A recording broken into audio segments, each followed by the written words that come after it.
Musim hujan, air di mana-mana. Saat air mulai meninggi, apa yang harus Anda lakukan? Amankan listrik saat musim hujan. Tahukah Anda kalau air adalah penghantar listrik yang baik? Apabila terjadi banjir dan aliran listrik masih menyala, maka aliran listrik dapat dihantarkan melalui air yang kian meninggi, sehingga bisa berakibat fatal. Inilah mengapa PLN bersama dengan masyarakat harus tanggap mematikan listrik saat banjir. Nah, ada beberapa kondisi yang mengharuskan aliran listrik dipadamkan oleh PLN sementara waktu agar tidak membahayakan lingkungan sekitar. 1.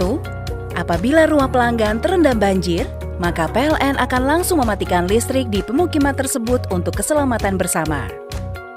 Apabila aliran listriknya masih menyala, diharapkan partisipasi masyarakat di area pemukiman tersebut untuk sesegera mungkin melaporkannya melalui kontak center PLN 123. 2. Apabila gardu distribusi terendam air, namun wilayah sekitarnya tidak banjir, maka PLN juga akan segera mematikan listrik di gardu tersebut. Hal ini tentunya menyebabkan pasokan listrik di beberapa lokasi terpaksa terhenti sementara waktu.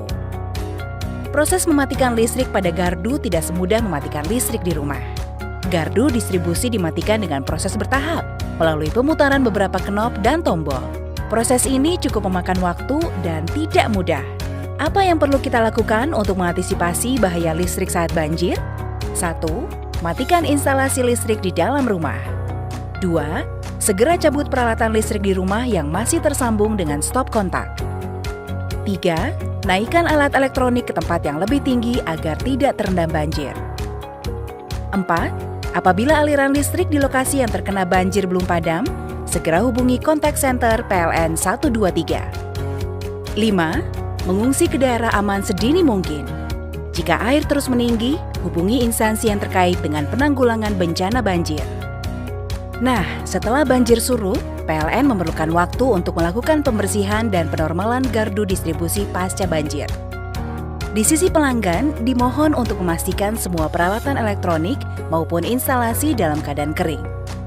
Oh iya, kita harus sama-sama mengetahui juga bahwa instalasi listrik di dalam rumah adalah tanggung jawab pemilik rumah. PLN berwenang sampai dengan KWH meter pelanggan.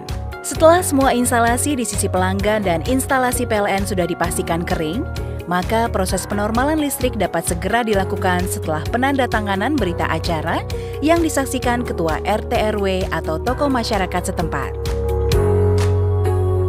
Nah, yuk sama-sama kita amankan listrik saat musim hujan.